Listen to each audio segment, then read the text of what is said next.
When you eat your food, it's often important to realize what happens. Basically, we eat food that is not just one thing. Food is complex. That means that there are different components to the food. You have your carbohydrates, which will be your energy and the fuel that you need to keep you going. You have your protein, and the protein is important because it's for growth, for development, for muscles and things like that. And then, of course, you have fat plays important roles in your body. For example, there's the fat soluble vitamins that will only need fat for them to be able to be solubilized. These are the vitamin A, the vitamin D, and the vitamin A and vitamin K.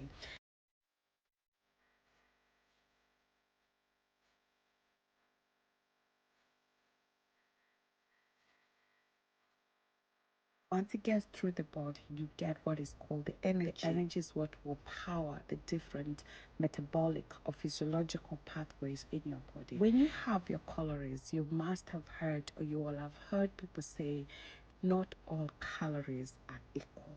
That's true because, for example, you may want to eat today, or you're going to be eating today, let's say 100 grams of a given meal. 100 grams of chicken breast will not be the same calories as 100 grams of, let's say, cucumbers.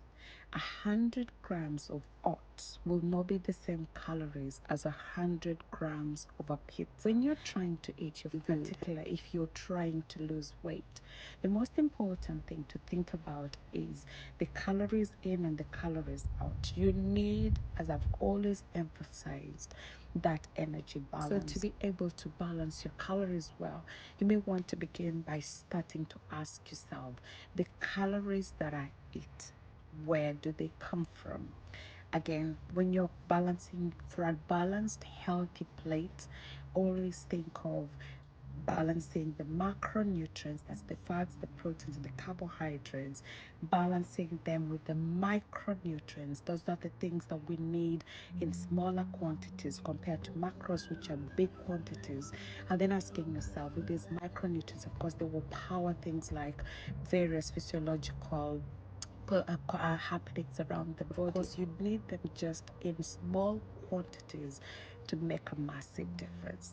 And so going back into where do we get our calories from? I've said that is from the food that you eat. The food will get broken down, and once it's broken down, it's going to be powering the different pathways that you need around your body. And so the first and most important thing to think about when it comes to calories is making healthy, conscious decisions that will help you. For example, say openly, I do not drink calories. I eat calories.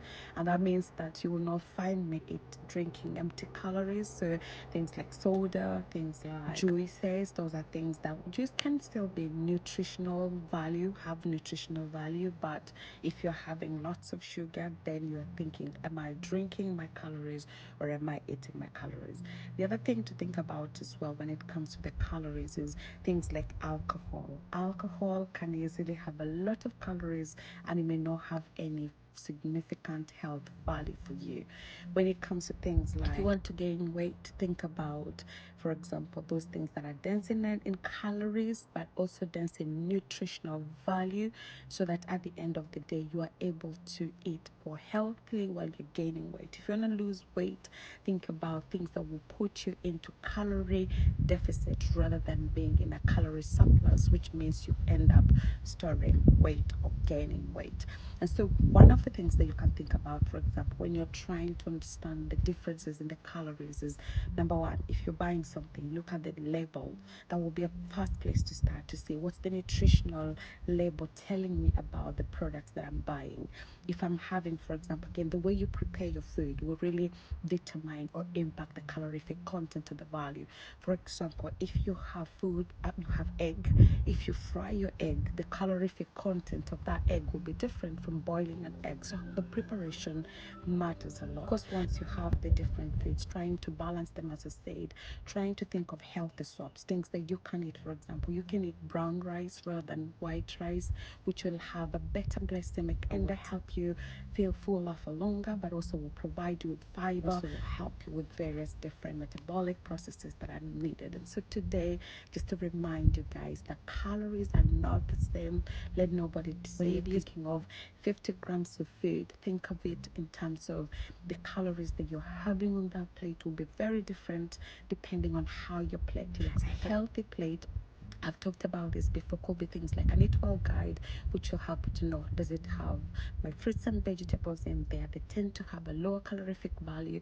Fruits in particular, you might be worried about it because, again, if you have things like bananas, they are high in sugar. Some of these foods, once you start having processed food, they will have more calories in them. And sometimes more calories does not necessarily equals to more nutritional value. So thinking of more filling my plate with grains, filling my plate with, for example, if you eat 100 grams of chicken breast, it's going to fill you more and it's going to be useful more than eating 100 grams of a pizza or macaroni. Being able to make healthy, conscious decisions will really be helpful for you to be able to be healthy, really, because in this place we are big on total wellness. We are big on being healthy and looking after our bodies, which is the temple that holds or carries our spirit man. Because we say, if you're not existing in this body, equals to death, so you're not going to be here. So next time you're thinking about anything you're eating, don't just think about the quantity of what you're thinking, but think about what calorific value is it giving you. When it comes to the nutrients, what is it going to be? You're better off having nutritional density rather than having calorific density, if that makes sense.